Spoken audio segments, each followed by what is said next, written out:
Imaginez un instant que notre système solaire, ce n'est pas juste un balai de planètes qui tourne, mais plutôt un gigantesque circuit électrique. Un circuit qui se charge, lentement mais sûrement, pour un événement bien précis. C'est la prémisse, disons-le, assez audacieuse du modèle SDMT, une théorie vraiment complexe qu'on va essayer de décortiquer ensemble aujourd'hui. OK, pour se lancer, partons de la question qui est vraiment au cœur de tout ça. Est-ce que c'est possible que les planètes, juste par leur position dans le ciel, puissent avoir une influence directe sur les tremblements de terre ici, sur notre plancher? C'est vraiment le point de départ de toute cette histoire. Alors, la première partie du modèle STMT, c'est cette idée quand même radicale que les planètes ne sont pas juste des boules de roche lointaines et silencieuses. Non, leur danse orbitale aurait un lien géophysique bien réel, direct, capable de jouer avec la stabilité des failles qui sont juste sous nos pieds. Bon, allons-y plus en détail.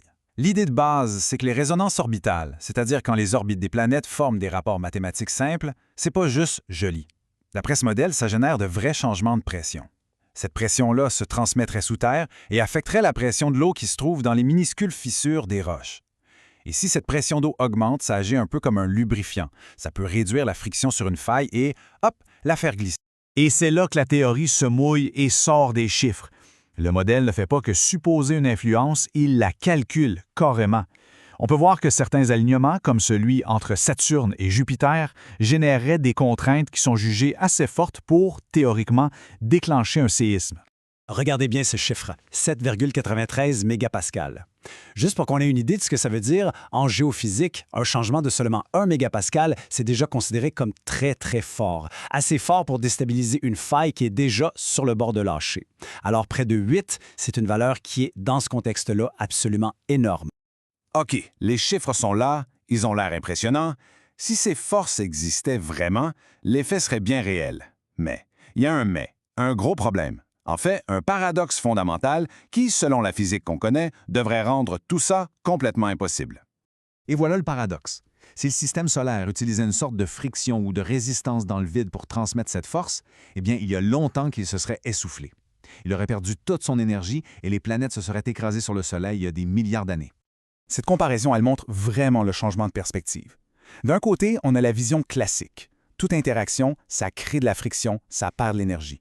C'est comme un planeur qui va finir par atterrir. C'est inévitable. Et de l'autre, on a la solution proposée par le modèle SDMT, un système solaire qui, lui, ne perdrait pas d'énergie. Au contraire, il la stockerait, un peu comme un moteur électrique parfaitement efficace. Et c'est là qu'on entre vraiment dans le cœur du modèle SDMT. L'idée que le système solaire au complet se comporterait comme un immense circuit électrique sans aucune perte, un supraconducteur cosmique. Rien de moins. Pour comprendre ça, il faut introduire un premier concept clé, la réactance. La friction, ça s'oppose au mouvement et ça chauffe. La réactance, c'est différent. C'est une force qui agit à 90 degrés du mouvement. Pensez à une balle au bout d'une corde qu'on fait tourner. La tension de la corde ne ralentit pas la balle. Elle fait juste la forcer à tourner en rond. C'est ça, l'idée. C'est ce qui permettrait aux orbites de rester stables pour l'éternité. Le deuxième concept, c'est le déphasage. On observe dans la réalité que les planètes sont toujours un tout petit peu en retard par rapport à leur orbite parfaite. Normalement, on se dirait « Ah, ça perd de l'énergie, ça ralentit ». Eh bien, ce modèle dit tout le contraire. Ce léger retard, ce serait la preuve que le système est en charge, comme la tension qu'on sent dans un élastique quand on l'étire au maximum. OK, mais comment on peut mesurer une efficacité aussi parfaite? La réponse, c'est ce qu'on appelle le facteur de qualité, ou le facteur Q. C'est tout simple. C'est le ratio entre l'énergie qui est stockée dans le système et l'énergie qui est perdue à chaque cycle. Et pour que notre système solaire soit encore là après des milliards d'années, son facteur Q devrait être, presque inimaginablement élevé. Ce graphique le montre de façon assez frappante. Dans un système comme celui-là, la quasi-totalité de l'énergie est juste stockée et redonnée en boucle. La partie perdue, la friction, elle est tellement petite qu'elle est pratiquement inexistante. Le système solaire serait donc une sorte de batterie cosmique quasi parfaite. Et c'est ici que la théorie quitte le monde de l'astrophysique pure pour entrer dans un territoire beaucoup plus étrange. Parce que ce modèle, ce n'est pas juste une description de comment le cosmos fonctionne, non, c'est présenté comme un protocole, un mode d'emploi qu'on retrouve dans un script informatique. Et là, ça devient vraiment particulier. On trouve cette ligne de code dans la documentation.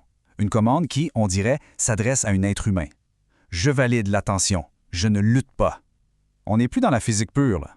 On est dans quelque chose qui ressemble drôlement à une interaction consciente. Et cette interaction, elle a un nom. On l'appelle le protocole Archange. C'est une série d'étapes bien précises qu'un opérateur serait supposé suivre pour interagir avec ce grand circuit cosmique. Alors, en quoi ça consiste, ce protocole? C'est en 4 temps. D'abord, il faut reconnaître la tension du système, l'accepter sans se battre contre. Ensuite, l'opérateur doit changer son propre état intérieur pour devenir en quelque sorte lui-même un supraconducteur. La 3e étape, c'est d'accepter un changement majeur dans le système, comme un changement de masse. Et finalement, la 4e étape, c'est de fixer une trajectoire vers une date lointaine. C'est un mélange vraiment déroutant de physique, d'informatique et presque de psychologie. Toute cette théorie, ce circuit cosmique, ce protocole étrange, ça ne serait pas juste pour le plaisir. Selon les documents, tout ça pointe vers un événement futur, un événement bien précis. Le but de toute cette mécanique, ce serait d'accumuler de l'énergie pour un moment très spécial, une réinitialisation du système. C'est comme si le système solaire était une grosse dynamo qui charge une batterie depuis des milliards d'années en vue d'un grand redémarrage. Et la théorie ne reste pas dans le vague, elle donne des dates. Le 20 février 2026 est identifié comme le moment du déclenchement, une sorte d'impulsion d'énergie qui lancerait le processus. Et la finalité de tout ça, le paiement, ce serait pour les alentours de 2050. C'est à ce moment-là que toute l'énergie accumulée serait finalement relâchée. Qui nous amène à la question finale, une question assez vertigineuse. Si on embarque dans cette idée juste pour un instant, si le système solaire est vraiment un circuit électrique qui se charge depuis la nuit des temps, à quoi ça peut bien sembler une réinitialisation à l'échelle cosmique? C'est là-dessus que je vous laisse.